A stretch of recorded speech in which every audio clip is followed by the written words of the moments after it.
RCB 9 matches ఆడి 6 matches గెలిచి 12 పాయింట్లతో top 2లో ఉన్నారు. ఆర్సీబీ ఆడాల్సిన నెక్స్ట్ 5 మ్యాచ్లు చూసుకుంటే లక్నోతో, ముంబైతో, కోల్కతాతో, పంజాబ్తో, ఎస్ఆర్హెచ్తో ఉన్నాయి.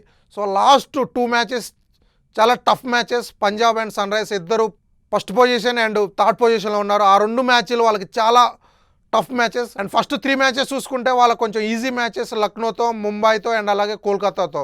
3 టీంలు అంతగా ఫామ్లో లేవు. సో 5 మ్యాచెస్లో ఈ ఫస్ట్ 3 మ్యాచెస్ వాళ్ళు గెలిస్తే మాత్రానికి డెఫినెట్గా క్వాలిఫై అవుతారు.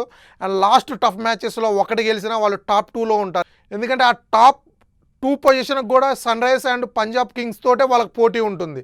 అండ్ వాళ్ళు ఈ 3 మ్యాచెస్ గెలిస్తే లాస్ట్లో ఆ 2 మ్యాచెస్లో ఒకటి గెలిచినా వాళ్ళు టాప్ 2లో ఉంటారు. ఇక ఆర్సీబీ టీం చూసుకుంటే ఆర్సీబీకి మెయిన్ బలం నలుగురే. విరాట్ కోహ్లీ, దేవదత్ పడిక్కల్, భువనేశ్వర్ కుమార్ అండ్ హెజ్లీవుడ్. ఈ నలుగురు మాత్రానికి సూపర్ ఫామ్లో ఉన్నారు. ఆ నలుగురు వాళ్ళకి తిరుగు లేకుండా గెలిపిస్తున్నారు. అండ్ మిగిలిన ఎవ్వరూ ఫామ్లో లేరు.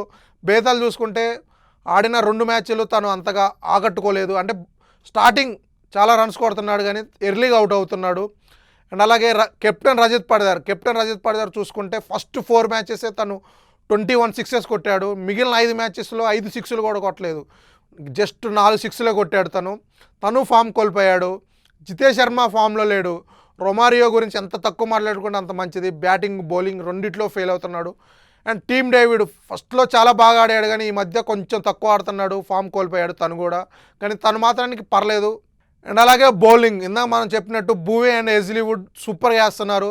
రసికదార్ కొంచెం పర్లేదు. రసికదార్ అండ్ సుయాష్ శర్మ మిడిల్ ఓవర్స్లో కొంచెం పర్లేదు అనేలా వేస్తున్నారు కానీ రన్స్ బాగా ఇస్తున్నారు. వికెట్స్ కూడా తీయలేకపోతున్నారు.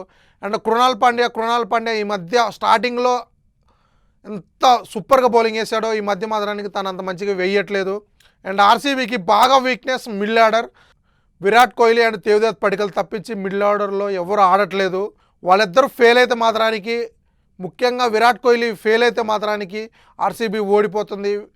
సో ఖచ్చితంగా విరాట్ కోహ్లీ మీదే ఆ బ్యాటింగ్ మొత్తం డిపెండ్ అయి ఉంది.